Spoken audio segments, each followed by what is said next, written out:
അർബുദം എന്ന വാക്ക് കേൾക്കുമ്പോൾ തന്നെ നമുക്ക് ഭയപ്പാടാണ് ഉണ്ടാകാറുള്ളത്. അഥവാ ക്യാൻസറിനെ കുറിച്ച് ഭയപ്പെടാത്തവരായി ആരുമില്ല. ഒരു കാര്യം പറയട്ടെ, നമ്മളുടെ എല്ലാവരുടെയും ഉള്ളിൽ ക്യാൻസറിൻ്റെ കണികകൾ ഒളിഞ്ഞിരിപ്പുണ്ട്. അത് എപ്പോൾ ആരംഭിക്കും അല്ലെങ്കിൽ ഏത് പ്രായത്തിൽ ഉണ്ടാകും എന്നുള്ളതൊന്നും നമുക്ക് പറയുവാൻ കഴിയില്ല. ഇതിന് ജനിതകമായ ഘടകമുണ്ടോ? ജനിതകമായ ഘടകമുണ്ട്.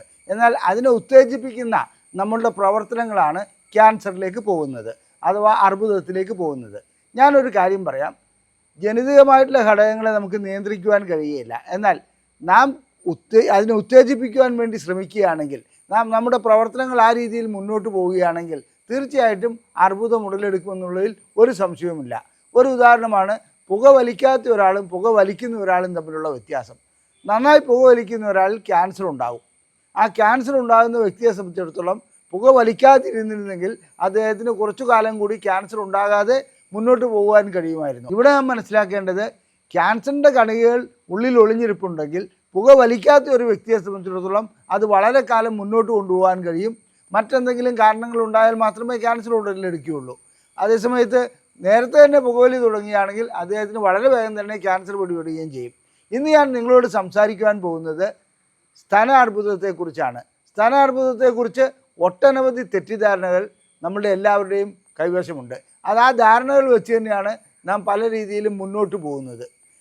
അപ്പോൾ സ്തനാർബുദം ഉണ്ടാകുന്നത് നേരത്തെ തടയാൻ കഴിയുമോ? അഥവാ സ്തനാർബുദം ജനിതകമാണോ, അല്ലെങ്കിൽ സ്തനാർബുദം തടിയുള്ളവരിലാണോ തടി കുറഞ്ഞവരിലാണോ കണ്ടുവരുന്നത്? സ്തനാർബുദത്തിന് ആഹാരം ഒരു ഘടകമാണോ? സ്തനാർബുദം ചില രീതിയിലുള്ള വസ്ത്രധാരണങ്ങൾ വഴി സ്തനാർബുദം ഉണ്ടാകുമോ? ഇങ്ങനെ ഒട്ടനവധി സംശയങ്ങൾ സാധാരണ രീതിയിൽ സ്ത്രീകളുടെ ഭാഗത്തുനിന്ന് ചോദിച്ചു വരാറുണ്ട്. ഇത്തരം സംശയങ്ങൾക്കുള്ള ഒരു മറുപടി കൂടിയാണ് ഈ വീഡിയോ.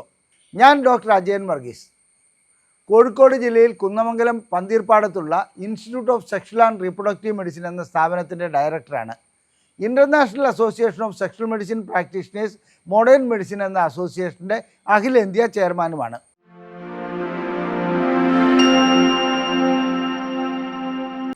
ഇന്ന് ഞാൻ നിങ്ങളോട് ചർച്ച ചെയ്യാൻ പോകുന്നത് സ്തനാർബുദത്തെക്കുറിച്ചാണ്. സ്തനാർബുദം എന്തുകൊണ്ട് ഉടലെടുക്കുന്നു, അതുപോലെ തന്നെ അത് എങ്ങനെ തടയാൻ കഴിയും, അഥവാ അതിനുള്ള പരിശോധനകൾ എന്തെല്ലാമാണ്. സ്തനാർബുദത്തിന് നമുക്ക് വീട്ടിൽ വെച്ച് തന്നെ നടത്താവുന്ന പരിശോധനകൾ എന്തെല്ലാമാണ്, ആ പരിശോധനകൾ കൊണ്ട് ഏത് അളവ് വരെ നമുക്ക് അതിനെ നിയന്ത്രിക്കുവാൻ കഴിയും, നാം ഏതെല്ലാം ആഹാരം കഴിച്ചാൽ സ്തനാർബുദം വരാതിരിക്കും, അതുപോലെ തന്നെ നമ്മുടെ ജീവിതചര്യയിൽ മാറ്റങ്ങൾ എന്തെല്ലാമാണ് വരുത്തേണ്ടത്. ഇനി ഒരു കാര്യം പറയാം, സ്ത്രീകളെ സംബന്ധിച്ചിടത്തോളം അവരുടെ മാറിടത്തിൽ ഒരു രീതിയിൽ അല്ലെങ്കിൽ മറ്റൊരു രീതിയിലുള്ള ചെറിയ തരത്തിലുള്ള മുഴകളും മറ്റും കണ്ടുവരാറുണ്ട്. ഈ മുഴകളിൽ ഫൈബ്രോ അഡിനോമ എന്ന് പറയുന്ന ഒരു മുഴകളാണ് കൂടുതലായി കാണാറുള്ളത്. അതല്ലാതെ മൊത്തമായിട്ട് വേദനയൊക്കെ വരുന്ന ഫൈബ്രോ അഡിനോസിസ് എന്ന് പറയുന്ന ഒരവസ്ഥയുമുണ്ട്. അതെന്തെങ്കിലും ആട്ടെ, ഈ ചെറിയ മുഴകൾ നീക്കം ചെയ്യുക എന്നുള്ളത് തുടക്കത്തിൽ തന്നെ ചെയ്യുന്നതാണ് ഏറ്റവും നല്ലത്. ഫൈബ്രോ അഡിനോമ സാധാരണ നാം കുളിക്കുമ്പോഴോ അത് കൈകൾ പോകുമ്പോൾ സ്ഥലങ്ങളിൽ തടവി കൊണ്ട് തന്നെ നമുക്ക് കണ്ടുപിടിക്കാൻ കഴിയുന്ന ഒരു മുഴ മാത്രമാണ്. അത് ക്യാൻസർ അല്ല, അർബുദമല്ല. അങ്ങനെയുള്ള ഒരവസ്ഥ വരികയാണെങ്കിൽ അത് സർജിക്കലി, അതായത് ശസ്ത്രക്രിയ വഴിക്ക് അത് നീക്കം ചെയ്യുന്നതാണ് ഏറ്റവും നല്ലത്. ഇനി മറ്റു രീതിയിലുള്ള, എൻ്റെ അമ്മയ്ക്ക് ക്യാൻസർ ഉണ്ടായിരുന്നു, അല്ലെങ്കിൽ എൻ്റെ കുടുംബത്തിലെ അമ്മായിമാർക്ക് ക്യാൻസർ ഉണ്ടായിരുന്നു, എൻ്റെ ബന്ധുക്കൾക്ക് ക്യാൻസർ ഉണ്ടായിരുന്നു, എനിക്ക് ക്യാൻസർ വരുമോ? ഈ ഒരു ചിന്ത എല്ലാ സ്ത്രീകളെയും അലട്ടാറുണ്ട്. തീർച്ചയായിട്ടും വരാനുള്ള സാധ്യതയുണ്ട് എന്ന്. അതിൻ്റെ അർത്ഥം തൻ്റെ കുടുംബത്തിൽ ഒരാൾക്കും ക്യാൻസർ ഇല്ലാത്ത വ്യക്തികൾക്ക് സ്തനാർബുദം വരില്ല എന്നല്ല.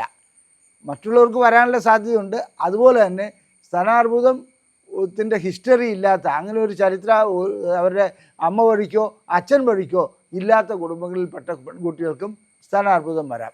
അപ്പോൾ ഇതിന് പ്രായം ഒരു ഘടകമാണോ? തീർച്ചയായിട്ടും നാം ഇങ്ങനെ ഒരു തെറ്റിദ്ധാരണയിലേക്ക് പോകാറുണ്ട്. സ്തനാർബുദം ഉണ്ടാകുന്നതിന് പ്രായം ഒരു ഘടകമാണ്. തീർച്ചയായിട്ടും പ്രായം ഒരു ഘടകമാണെന്നുള്ളതിൽ തർക്കമൊന്നുമില്ല. എന്നിരുന്നാലും വളരെ ചെറുപ്രായത്തിൽ തന്നെ സ്തനാർബുദം ഉണ്ടാകാറുണ്ട്. അതായത് 18 വയസ്സുള്ളതിനും 16 വയസ്സുള്ള കുട്ടികൾക്ക് പോലും സ്തനാർബുദം ഉണ്ടാകാറുണ്ട്. അതിലും താഴെയുള്ളവർക്കും വളരെ അപൂർവമായിട്ട് സ്തനാർബുദം ഉണ്ടാകാറുണ്ട്. ഇനി അടുത്ത ചോദ്യം, ഇത് സ്ത്രീകളിൽ മാത്രമാണോ സ്തനാർബുദം ഉണ്ടാകുന്നത്? അല്ല, പുരുഷന്മാരിലും സ്തനാർബുദം ഉണ്ടാകാറുണ്ട്. അതിനെക്കുറിച്ച് നമുക്ക് മറ്റൊരു വീഡിയോയിൽ പ്രതിപാദിക്കാൻ കഴിയും. ഞാനിപ്പോൾ സംസാരിക്കുന്നത് സ്ത്രീകളിൽ മാത്രം കണ്ടുവരുന്ന സ്തനാർബുദത്തെക്കുറിച്ചാണ്. ഇനി ഈ സ്തനാർബുദം എന്തുകൊണ്ടാണ് ഉണ്ടാകുന്നത്? സ്തനാർബുദം ഉണ്ടാകുന്നത് പ്രധാനപ്പെട്ട പ്രശ്നം ഹോർമോൺ ഇംബാലൻസ് ആണ്. അതായത് ഈസ്ട്രജൻ്റെ അളവ് കൂടുകയാണെങ്കിൽ സ്തനത്തിൻ്റെ അകത്തുള്ള കോശങ്ങളുടെ വളർച്ച കൂടുതലായി വരും. അപ്പോൾ എന്ത് ചെയ്യണം? നാം ഈസ്ട്രജൻ അടങ്ങിയ കൂടുതൽ ആഹാര പദാർത്ഥങ്ങൾ കഴിക്കുകയാണെങ്കിൽ അങ്ങനെ വരാം. അതുപോലെ തന്നെ വേറെ രീതിയിലുള്ള ഉറക്കമില്ലായ്മ വരികയാണെങ്കിൽ തീർച്ചയായിട്ടും എന്താണ് സംഭവിക്കുന്നത്? ഹോർമോൺ ഇംബാലൻസ് ഉണ്ടാവും. കോർട്ടിസോൺ എന്ന് പറയുന്ന ഹോർമോണും ഈസ്ട്രജൻ എന്ന് പറയുന്ന ഹോർമോണും തമ്മിലുള്ള സന്തുലിതാവസ്ഥ ഇല്ലാതെയാവും. അങ്ങനെ വരുമ്പോൾ ഈസ്ട്രജൻ്റെ അളവ് കൂടുന്നതോടുകൂടി തീർച്ചയായിട്ടും സ്തനാർബുദം ഉണ്ടാവും. ഇനി അതുകൂടാതെ തന്നെ സ്ട്രെസ്സ്, അതായത് കൂടുതൽ നമ്മൾക്ക് മാനസികമായിട്ടുള്ള പിരിമുറുക്കം ഉണ്ടാകുക, അപ്പോൾ ഈ ഹോർമോണൽ ഇംബാലൻസ് ഉണ്ടാവും. അതുകൊണ്ട് തന്നെ സ്തനാർബുദം ഉണ്ടാവും. ഇനി ഹോർമോണിൽ പ്രധാനപ്പെട്ട ഒരു കാര്യം പറയേണ്ടത് ഇൻസുലിൻ റെസിസ്റ്റൻസ് ആണ്. അതായത് നമ്മുടെ ശരീരത്തിലെ രക്തത്തിൽ ഉണ്ടാകുന്ന ഗ്ലൂക്കോസിനെ ഉപയോഗിക്കുവാൻ വേണ്ടിയാണ് ഇൻസുലിൻ ഉൽപ്പാദിപ്പിക്കുന്നതെന്ന് നമുക്കെല്ലാവർക്കും അറിയാം. പാൻക്രിയാസ് ഗ്രന്ഥിയാണ് ഇൻസുലിൻ ഉൽപ്പാദിപ്പിക്കുന്നത്. ആ ഇൻസുലിൻ വഴിക്ക് ഗ്ലൂക്കോസ് ലെവലിനെ യൂട്ടിലൈസ് ചെയ്യുന്നു, അതിനെ ഊർജ്ജമാക്കി മാറ്റുവാൻ വേണ്ടി കഴിയുന്നു. എന്നാൽ വളരെ തടിച്ച സ്ത്രീകളെ സംബന്ധിച്ചിടത്തോളം, പുരുഷനാവട്ടെ സ്ത്രീകളാവട്ടെ, തടിച്ച വ്യക്തികളെ സംബന്ധിച്ചിടത്തോളം ഇൻസുലിൻ ഉൽപ്പാദിപ്പിക്കപ്പെട്ടാൽ പോലും അത് ഉപയോഗിക്കാൻ കഴിയാത്ത രീതിയിൽ, അതായത് എവിടെയാണോ അത് ഉപയോഗിക്കേണ്ടത് അവിടെ ഈ കൊഴുപ്പ് വന്ന് അടഞ്ഞു പോകുന്ന ഒരവസ്ഥ വരും.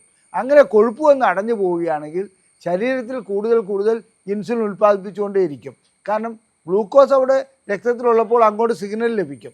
അങ്ങനെ അത് ഉൽപ്പാദിപ്പിക്കപ്പെടുന്നതോടുകൂടി കൂടുതലായിട്ട് ഇൻസുലിൻ്റെ ഉൽപ്പാദനം ഉടലെടുക്കുന്നു. ആ ഉൽപ്പാദനം ഉണ്ടാകുന്നതുകൊണ്ട് തന്നെ ഹോർമോൺ ഇംബാലൻസ് വളരെയധികം താളം തെറ്റുന്നു, ഹോർമോണിൻ്റെ ബാലൻസ് താളം തെറ്റുന്നു. ഇതും സ്തനാർബുദത്തിന് കാരണമായി മാറാറുണ്ട്. അപ്പോൾ ഇതിൽ നിന്ന് നാം എന്താണ് മനസ്സിലാക്കേണ്ടത്? അതായത് അമിതവണ്ണം ഉണ്ടാകുകയാണെങ്കിൽ സ്തനാർബുദം ഉണ്ടാകാനുള്ള സാധ്യത വളരെ കൂടുതലാണ്. അമിതവണ്ണം ഉണ്ടാകുന്നതോടുകൂടി ഹോർമോൺ ഇംബാലൻസ് ഉണ്ടാകുന്നു. അതിനനുസരിച്ച് സ്തനാർബുദത്തിൻ്റെ സാധ്യത കൂടുതലാണ്. നമ്മൾ നല്ല രീതിയിൽ ജ്യൂസൊക്കെ കുടിക്കുകയാണെങ്കിൽ തീർച്ചയായിട്ടും സ്തനാർബുദം കുറഞ്ഞു കിട്ടുമെന്നുള്ളത്. ജ്യൂസ് കുടിക്കുന്നത് നല്ലതാണ്, എന്നാൽ അതിന് മിതത്വമില്ലെങ്കിൽ സ്തനാർബുദം ഉണ്ടാക്കുവാനുള്ള സാധ്യതയുമുണ്ട്. കാരണം ചില വ്യക്തികൾ ജ്യൂസ് ഉണ്ടാക്കുമ്പോൾ അതിൽ പഞ്ചസാര കലർത്താറുണ്ട്. ഇങ്ങനെ പഞ്ചസാര കലർത്തുന്നതോടുകൂടി സാധാരണഗതിയിൽ ഉണ്ടാകുന്നതിനേക്കാളും അതായത് നല്ല ഗുണത്തേക്കാളുപരി ദോഷമാണ് അതിനകത്ത് വരാറുള്ളത്. എന്തുകൊണ്ടാണെന്ന് വെച്ചിട്ടുണ്ടെങ്കിൽ ഈ പഞ്ചസാര ചെല്ലുന്നതോടുകൂടി വളരെയധികം അതായത് ഗ്ലൂക്കോസ് അതിനകത്ത് ഉടലെടുക്കുകയും ആ രീതിയിൽ നമ്മുടെ സന്തുലിതാവസ്ഥ മാറുകയും ചെയ്യുന്നു. നല്ല രീതിയിലുള്ള ജ്യൂസ് കഴിക്കുകയാണെങ്കിൽ, അതായത് വളരെ കുറഞ്ഞ രീതിയിലുള്ള ജ്യൂസ് കഴിക്കുകയാണെങ്കിൽ പ്രശ്നമില്ല, ഈസ്ട്രോജൻ്റെ അളവ് കൂടുകയുമില്ല. അതേസമയത്ത് നാം കൂടുതൽ ജ്യൂസ് കഴിക്കുകയാണെങ്കിൽ എന്താണ് അവിടെ സംഭവിക്കുന്നത് വെച്ചാൽ ഈസ്ട്രോജൻ്റെ അളവ്, ഈസ്ട്രോജൻ എന്ന ഹോർമോണിൻ്റെ അളവ് കൂടുന്നു. ഇനി പഞ്ചസാര ഒരു കെമിക്കലാണെന്നുള്ള കാര്യം പലർക്കും അറിയില്ല. ഇത് കരിമ്പ് ജ്യൂസിൽ നിന്ന് എടുക്കുന്നത് വെള്ളം അല്ലെങ്കിൽ ശർക്കര മാത്രമാണ്. അതിന് ഒരു കെമിക്കൽ പ്രോസസ്സിൽ കൂടി കൊണ്ടുപോയിട്ടാണ് പഞ്ചസാര ആക്കി മാറ്റുന്നത്. അതിന് ആ വെളുപ്പ് നിറം നൽകുന്നത്. അല്ലെങ്കിൽ മറ്റേതിൻ്റെ ഒരു കറുപ്പ് അല്ലെങ്കിൽ മഞ്ഞ കലർന്ന കറുപ്പ് നിറമാണല്ലോ. ഇവിടെ എന്താണ് സംഭവിക്കുന്നത് വെച്ചാൽ ഇത്തരം കെമിക്കൽ ഉപയോഗിക്കുന്നതുകൊണ്ട് അത് കെമിക്കലിൻ്റെതായ ദോഷങ്ങൾ അതിനകത്ത് വരുന്നുണ്ട്. ഇതുകൂടാതെ ഇൻസുലിൻ്റെ അത് ഞാൻ നേരത്തെ സൂചിപ്പിച്ചു കഴിഞ്ഞു, ഈസ്ട്രജൻ്റെ അളവ് കൂട്ടുവാൻ ഇത്തരം ജ്യൂസുകൾ ഉപകരിക്കാറുണ്ട്. അതുകൊണ്ട് പച്ച പഴങ്ങൾ, അതായത് നമ്മൾക്ക് നേരിട്ട് കിട്ടുന്ന പഴങ്ങൾ നേരിട്ട് കഴിക്കുന്നത് തന്നെയാണ് നല്ലത്. ജ്യൂസിലേക്ക് മാറ്റി പഞ്ചസാരയും മറ്റ് സാധനങ്ങളും ഉപയോഗിച്ച് അത് കുടിക്കുകയാണെങ്കിൽ തീർച്ചയായിട്ടും അത്ര നല്ല കാര്യമല്ല. അനന്തരഫലം ഈസ്ട്രജൻ്റെ അളവ് കൂട്ടുക എന്നുള്ളതിലേക്കായിരിക്കും.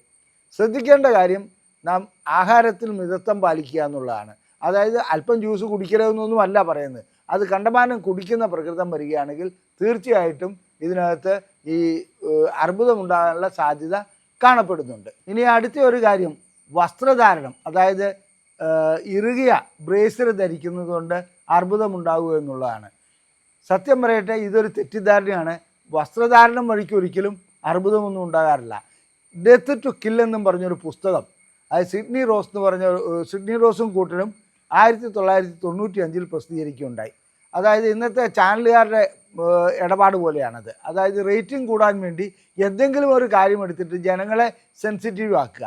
അത്തരമൊരു പുസ്തകമായിട്ട് എനിക്കതിനെ കാണാൻ കഴിയുന്നുള്ളൂ. കാരണം ആ പുസ്തകത്തിൽ അവർ പ്രതിപാദിക്കുന്നത് അത് ഇറുകിയ വസ്ത്രം ധരിക്കുകയാണെങ്കിൽ, അത് ഡ്രസ് ടു കില്ലെന്ന് പറയുന്ന ആ പുസ്തകത്തിൻ്റെ ഉദ്ദേശം തന്നെ ഇതാണ്. നമ്മൾ ബ്രേസറും മറ്റും ധരിച്ച് വളരെ ടൈറ്റായിട്ട് സ്ഥലങ്ങളെ സൂക്ഷിക്കുകയാണെങ്കിൽ അതുകൊണ്ട് അർബുദമുണ്ടാകുമെന്നാണ് അവർ സൂചിപ്പിക്കുന്നത്.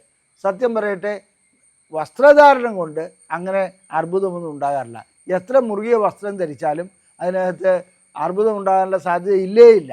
എന്നാൽ അങ്ങനെ മുറുകിയ വസ്ത്രം ധരിക്കുന്നതുകൊണ്ട് ലിംബാറ്റിക് ചാനൽ, അതായത് നമ്മുടെ ചെറിയ രീതിയിലുള്ള അശുദ്ധ രക്തം കൊണ്ടുപോകുന്ന ചാനലുകൾ ബ്ലോക്ക് ആകുമെന്നും വസ്തുക്കൾ അവിടെ കെട്ടിക്കിടക്കുമെന്നൊക്കെയാണ് ഈ പുസ്തകത്തിൽ പ്രതിപാദിക്കുന്നത്.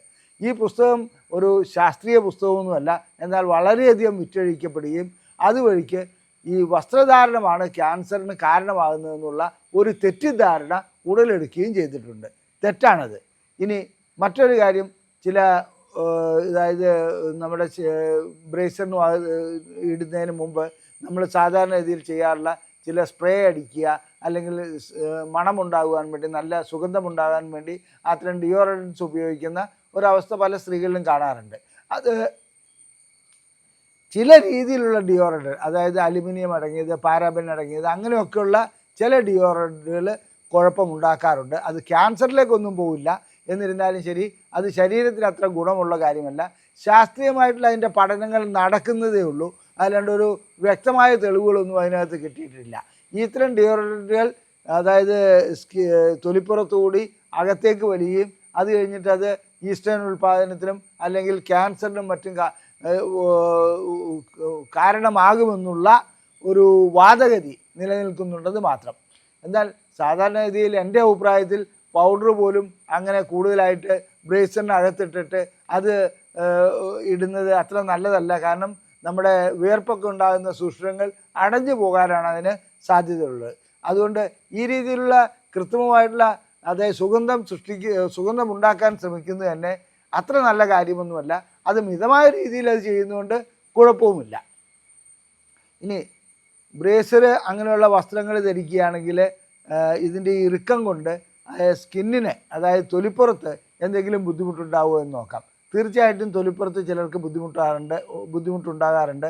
അതുകൂടാതെ ബ്രേസറിൻ്റെ ചില ഈ അതിൻ്റെ ക്ലിപ്പ് അങ്ങനെയുള്ള ഭാഗങ്ങളും അതുപോലെ അതിൻ്റെ അരികും വന്നിട്ട് അവിടെ നിരന്തരമായിട്ട് ചർമ്മം ഉരഞ്ഞ് അവിടെ അതിനകത്ത് ക്യാൻസർ അല്ലാതെ തന്നെ ആ രീതിയിലുള്ള കറുപ്പ് നിറങ്ങൾ ബാധിക്കുകയും ബുദ്ധിമുട്ടുണ്ടാകുകയും ചെയ്യാറുണ്ട്. ഈ അടിവസ്ത്രങ്ങൾ എപ്പോഴും നാം ശ്രദ്ധിക്കേണ്ട ഒരു കാര്യമാണ്. അതിനകത്ത് നനവോ മറ്റോ ഉണ്ടെങ്കിൽ ഫംഗൽ ഇൻഫെക്ഷൻ ഉണ്ടാകാനുള്ള സാധ്യതയും കൂടുതലാണ്.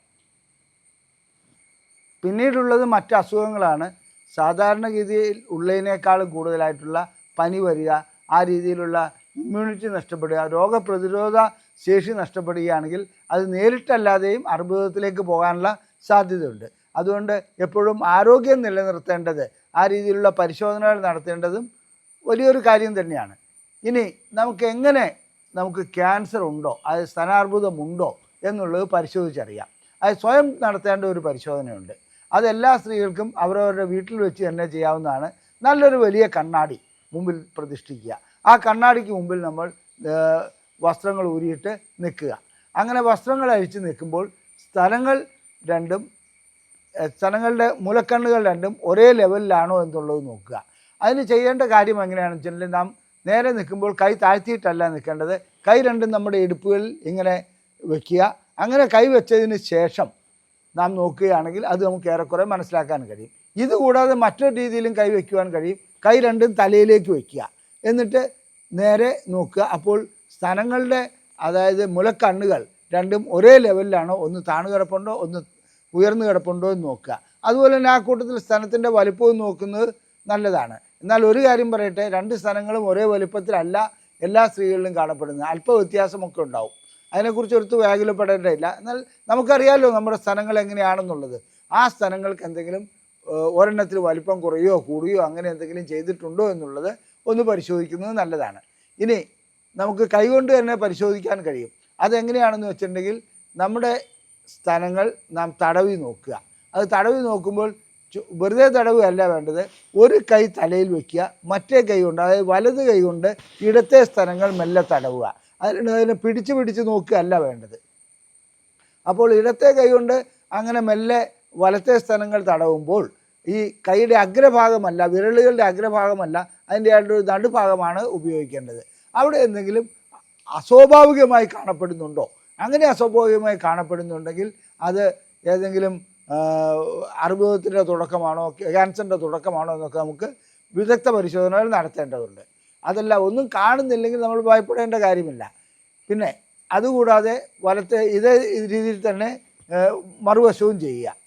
ഇതാണ് സ്തനങ്ങളെ സ്വയം പരിശോധിക്കാനുള്ള മാർഗം. ഇനി സ്തനങ്ങൾ സ്വയം പരിശോധിക്കുന്നു എന്ന് പറഞ്ഞുകൊണ്ട് നാം തന്നെ തീരുമാനമെടുക്കരുത് എനിക്ക് അർബുദമില്ല, എനിക്കൊരു കുഴപ്പമില്ല എന്നുള്ളത്. ഉണ്ടെങ്കിൽ അങ്ങനെ എന്തെങ്കിലും കാണുകയാണെങ്കിൽ നമുക്കിത് ഉണ്ടെന്ന് മനസ്സിലാക്കാൻ കഴിയും. അതല്ലാതെ ഇത് ഇല്ല എന്ന് മനസ്സിലാക്കുവാൻ ഈ പരിശോധന കൊണ്ട് കഴിഞ്ഞോളണമെന്നില്ല. ഒരു കൺഫർമേറ്ററി ആയിട്ട് ഇതിനെ, അതായത് നമുക്ക് തീർച്ചപ്പെടുത്തണമെന്നുണ്ടെങ്കിൽ ഒരു ഡോക്ടറെ സമീപിക്കുന്നത് തന്നെയാണ് നല്ലത്. അങ്ങനെ ഡോക്ടറെ സമീപിച്ച് അതിനകത്ത് അർബുദത്തിൻ്റെ തുടക്കമുണ്ടോ ഇല്ലോ എന്നുള്ളത് ഡോക്ടർ തന്നെ പരിശോധിച്ച് നോക്കേണ്ടതുണ്ട്. ഡോക്ടർ സാധാരണഗതിയിൽ പരിശോധിക്കുമ്പോൾ ഏത് സ്തനത്തിലാണോ അർബുദമുണ്ടെന്ന് രോഗി പറയുന്നത് ആ സ്തനമായിരിക്കില്ല ആദ്യം പരിശോധിക്കുന്നത്. മിക്കപ്പോഴും അവർക്ക് അർബുദമില്ല എന്ന് പറയുന്ന സ്ഥലമായിരിക്കും ആദ്യം പരിശോധിക്കുക. ഇതിൻ്റെ കാരണം ഇതൊരു തുലനം ചെയ്തുള്ള പഠനമാണ് ആദ്യം ഡോക്ടർക്ക് നടത്തേണ്ടത്. അതിന് ശേഷമാണ് അർബുദമുള്ള സ്ഥലങ്ങൾ പരിശോധിക്കുന്നത്. ഈ കാര്യവും കൂടി കണക്കിലെടുക്കേണ്ടതുണ്ട്. അർബുദം ഉണ്ടോ എന്നുള്ളത് പരിശോധിക്കുന്നതിന് മിക്കപ്പോഴും 2 സ്ഥലങ്ങളും പരിശോധിക്കേണ്ടി വരാറുണ്ട്. ഒരു സ്ഥലം മാത്രം പരിശോധിച്ചാൽ പോരാ. ഇനി ഇതുകൂടാതെ പരിശോധനകൾ, നമ്മുടെ രക്തം പരിശോധിക്കേണ്ടതുണ്ട്, ഹോർമോൺ പരിശോധിക്കേണ്ടതുണ്ട്. ഇതൊക്കെ വർഷത്തിലൊരിക്കലെങ്കിലും ചെയ്യേണ്ടതുണ്ട്. ഏറ്റവും പ്രധാനപ്പെട്ട പരിശോധന എന്ന് പറയുന്നത് മാമോഗ്രാമാണ്. മാമോഗ്രാം വർഷത്തിലൊരിക്കലെങ്കിലും ഒരു 40-45 വയസ്സ് കഴിഞ്ഞ സ്ത്രീകൾ ചെയ്യേണ്ടത് അത്യാവശ്യമാണ്. അങ്ങനെ വർഷത്തിലൊരിക്കൽ മാമോഗ്രാം ചെയ്യുകയാണെങ്കിൽ സ്തനങ്ങൾക്ക് അർബുദമുണ്ടോ എന്നുള്ളതിൻ്റെ സൂചന നമുക്ക് ലഭിക്കുകയും അതിനനുസരിച്ചുള്ള ചികിത്സയിലേക്ക് പോകുവാനും കഴിയും. അതല്ലാതെ നാം സ്വയം പരിശോധന നടത്തിയിട്ട് എനിക്ക് അർബുദമില്ല എന്നുള്ള തീരുമാനത്തിലെത്തുകയല്ല വേണ്ടത്. സ്വയം പരിശോധന ആവശ്യമാണ്. ആ പരിശോധനയിൽ നിന്ന് ലഭിക്കുന്ന സൂചനകളനുസരിച്ച് നാം ഡോക്ടറെ കാണേണ്ടതും ആവശ്യമാണ്. എന്നിരുന്നാലും ഒരു പ്രശ്നവുമില്ലെങ്കിലും എല്ലാ സ്ത്രീകളും വർഷത്തിലൊരിക്കൽ മാമോഗ്രാം ചെയ്യുന്നത് നല്ലതാണ് എന്നുള്ളതാണ് എൻ്റെ അഭിപ്രായം. മാമോഗ്രാം ചെയ്യുന്ന വഴിക്ക് അത് റേഡിയേഷനാണല്ലോ, അതുകൊണ്ട് എനിക്ക് അതുവഴിക്ക് അർബുദം വരുമോ? ഇത്തരം ചില ചോദ്യങ്ങൾ, അതായത് വിഡ്ഢിത്തങ്ങൾ പല ഭാഗങ്ങളിൽ നിന്ന് എഴുന്നള്ളിക്കാറുണ്ട്. ഇതിൻ്റെ കാരണം എന്താണെന്ന് വെച്ചിട്ടുണ്ടെങ്കിൽ മൊത്തത്തിൽ ആധുനിക വൈദ്യശാസ്ത്രത്തെ ഒരു പ്രതിക്കൂട്ടിൽ നിർത്തുക എന്നുള്ളത് ചില വ്യക്തികളെ സംബന്ധിച്ചിടത്തോളം വളരെ ഇഷ്ടമുള്ള കാര്യമാണ്. അത് ദോഷൈക ദൃക്കുകൾ എന്നല്ലാതെ അവരെക്കുറിച്ചൊന്നും പറയാനില്ല. മാമോഗ്രാം ചെയ്യുന്ന റേഡിയേഷൻ കൊണ്ട് ആർക്കും ഇതുവരെ അർബുദമുണ്ടായിട്ടില്ല. അത് വളരെ നേരിയ തോതിലുള്ള റേഡിയേഷൻ മാത്രമാണ്. അങ്ങനെ അർബുദമുണ്ടാകുമെന്നുള്ള വാദഗതികൾ തെറ്റാണ്. മാത്രമല്ല മറ്റൊരു രീതിയിലുള്ള ചികിത്സയെ അത് തടസ്സപ്പെടുത്തുന്നതിന് അല്ലെങ്കിൽ രോഗനിർണയത്തെ തടസ്സപ്പെടുത്തുന്നതിനുള്ള കുൽസിത ശ്രമവുമാണ്. ഞാനൊരു നേരിട്ടുള്ള അനുഭവം പറയാം. അതായത് യൂണിവേഴ്സിറ്റിയിലെങ്ങോ പഠിച്ചുകൊണ്ടിരുന്ന ഒരു PhD ചെയ്തിരുന്ന ഒരു പെൺകുട്ടിക്ക് അർബുദം വന്നപ്പോൾ അവിടുത്തെ സൈക്കോളജിസ്റ്റ് അതിനെ ചികിത്സിക്കുകയും, അതായത് ഇത്തരം കീമോതെറാപ്പിയും അതുമൊന്നും ഇല്ലാതെ തന്നെ എന്തോ പച്ചമരുന്നുകളൊക്കെ കൊടുത്തിട്ട്, ഇതെങ്ങനെയാണ് സൈക്കോളജിസ്റ്റുകൾക്ക് പച്ചമരുന്നൊക്കെ കൊടുക്കാൻ കഴിയുക എന്നുള്ളത് എനിക്കറിയില്ല. ആ സ്ത്രീയെ മരണത്തിലേക്ക് തള്ളിവിട്ട കഥയുണ്ട്. അപ്പോൾ ഇത്തരം ഈ ദോഷൈക ദൃക്കുകൾ എല്ലാത്തിനെയും കുറ്റം പറയുക, അതായത് എല്ലാം തെറ്റാണെന്ന് സ്ഥാപിക്കാൻ ശ്രമിക്കുക, ഇതൊക്കെ അതായത് അവനവൻ്റെ കാര്യം വരുമ്പോൾ അവരങ്ങനെ ചെയ്യാറില്ല. മറ്റുള്ളവരിൽ ഇങ്ങനെ പ്രചരണം വഴിക്ക് തെറ്റിദ്ധരിപ്പിക്കുന്നത് ചില വ്യക്തികൾക്ക് ഒരു വളരെ സന്തോഷമുളവാക്കുന്ന കാര്യമാണ്. അതിൽ നിന്ന് നാം മനസ്സിലാക്കേണ്ട കാര്യം ഇതൊന്നുമല്ല യാഥാർത്ഥ്യം. മാമോഗ്രാം ചെയ്യുന്നതുകൊണ്ട് ഒരിക്കലും അതായത് നമ്മുടെ സ്തനങ്ങൾക്ക് അർബുദമുണ്ടാകുകയില്ല. അതൊരു പരിശോധന മാത്രമാണ്. ഇനി രക്തപരിശോധനകളും മറ്റു പരിശോധനകളും ആ കൂട്ടത്തിൽ ചെയ്യുന്നതും ഒരു ഹെൽത്ത് ചെക്കപ്പ് ചെയ്യുന്നതും എപ്പോഴും നല്ലതാണ്. ഇതേപോലെ തന്നെയുള്ളൊരു അർബുദമാണ് സെർവൈക്കൽ ക്യാൻസർ, അതായത് ഗർഭപാത്ര സംബന്ധമായ ക്യാൻസർ. അതിൻ്റെ പരിശോധനകളെക്കുറിച്ച് ഞാൻ മറ്റൊരു വീഡിയോ ചെയ്തിട്ടുണ്ട്. അത് നിങ്ങൾ നോക്കി അതിനെക്കുറിച്ചും മനസ്സിലാക്കണമെന്നുള്ളതാണ് എൻ്റെ അഭിപ്രായം. അപ്പോൾ സ്തനാർബുദം നമുക്കൊന്ന് ചുരുക്കി പറയാം. ഇത് ജനിതകമാണ് എന്നുള്ളത് ഒരു വാദഗതിയുണ്ട്. ആ ജനിതകമാണെന്നുള്ളതിൽ തെറ്റൊന്നുമില്ല. എന്നാൽ ജനിതകമല്ലാതെ തന്നെ സ്തനാർബുദം ഉണ്ടാവും. അപ്പോൾ ഇത് തടയുന്നതിന് നാം എന്താണ് ചെയ്യേണ്ടത്? ഒന്ന്, നമ്മുടെ ഭാരം, അതായത് വെയിറ്റ് നമ്മൾ സൂക്ഷിക്കേണ്ടതുണ്ട്, കൃത്യമായി പാലിക്കേണ്ടതുണ്ട്. നല്ല രീതിയിൽ വ്യായാമം ചെയ്യുക. ഉറക്കം, നല്ല രീതിയിലുള്ള ഉറക്കം ആവശ്യമാണ്. ആവശ്യമില്ലാത്ത മാനസിക സമ്മർദ്ദം ഉണ്ടാക്കാതിരിക്കുക. ആഹാര രീതിയിൽ നല്ലവണ്ണം ശ്രദ്ധിക്കുക. ഞാൻ നേരത്തെ പറഞ്ഞുകൊണ്ടും അതായത് പഞ്ചസാര അടങ്ങിയ ജ്യൂസ് കണ്ടമാനം കുടിച്ച് ഈസ്ട്രോജൻ ലെവലും മറ്റും കൂട്ടുന്ന ഒരവസ്ഥയിലേക്ക് പോകരുത്. അതായത് ഹോർമോൺ ഇംബാലൻസ് ഉണ്ടാക്കരുത്. ഇനി ഇതുകൂടാതെ തന്നെ വർഷത്തിലൊരിക്കൽ നമ്മൾ മാമോഗ്രാം ചെയ്യണം. അതുപോലെ തന്നെ പരിശോധനകൾ, സ്വയം പരിശോധന നടത്തി അതിലേക്ക് വരികയും ചെയ്യണം. പ്രായം ഇതിനൊരു ഘടകമല്ല. അതായത് പുരുഷന് പോലും സ്തനാർബുദം ഉണ്ടാകാറുണ്ട്. അപ്പോൾ പ്രായം മാത്രം നോക്കിക്കൊണ്ട് കാര്യമില്ല. ഏതെങ്കിലും ഒരു ചെറിയ സൂചന കിട്ടിയാൽ പോലും ഡോക്ടറെ കണ്ട് പരിശോധന നടത്തേണ്ടത് വളരെ അത്യാവശ്യമാണ്. അതായത് ഡോക്ടറെ കാണാൻ മടി കാണിച്ചുകൊണ്ട് ചില പെൺകുട്ടികൾ സാധാരണ ഇതിൽ മുമ്പോട്ട് വരാറില്ല. അതായത് ഇതുണ്ടെങ്കിൽ ഇത് കണ്ടുപിടിക്കപ്പെട്ടാൽ പോലും അവർക്ക് എന്തെങ്കിലും ഒരു മുഴയോ മറ്റോ ഉണ്ടായിക്കഴിഞ്ഞാൽ അതിലേക്ക് അവർ ചികിത്സയ്ക്ക് വരാതിരിക്കുന്നത് കാണപ്പെടാറുണ്ട്. അത് അബദ്ധത്തിലേക്ക് പോകാറുണ്ട്. ഇതുകൂടാതെ തന്നെ എന്താണെന്ന് വെച്ചാൽ സ്തനാർബുദം എല്ലാ വ്യക്തികളിലും ഉണ്ടാകുമെന്നുള്ളൊരു ധാരണയോടുകൂടി അതായത് മുന്നോട്ട് പോകേണ്ട കാര്യമൊന്നുമില്ല. സ്തനാർബുദം നമ്മളൊരു റൂട്ടീൻ പരിശോധനയുടെ കൂട്ടത്തിൽ പെടുത്തണമെന്ന് മാത്രം. ലൈംഗിക പ്രശ്നങ്ങൾക്കുള്ള ചികിത്സ നൽകുന്ന ഒരു സ്ഥാപനമാണ് ISRM. ISRMനെ കുറിച്ചുള്ള കൂടുതൽ വിവരങ്ങൾ അറിയണമെന്നുണ്ടെങ്കിൽ ഇവിടെ കാണിച്ചിരിക്കുന്ന നമ്പറിൽ, അതായത് 7902-700-700 എന്ന നമ്പറിൽ വാട്സപ്പ് ചെയ്താൽ മതി. ISRM എന്നാണ് വാട്സപ്പ് ചെയ്യേണ്ടത്. ഞങ്ങൾ നിങ്ങൾക്ക് ഞങ്ങളുടെ ബുക്ക്ലെറ്റുകൾ സൗജന്യമായി അയച്ചു തരുന്നതാണ്. നന്ദി, നമസ്കാരം.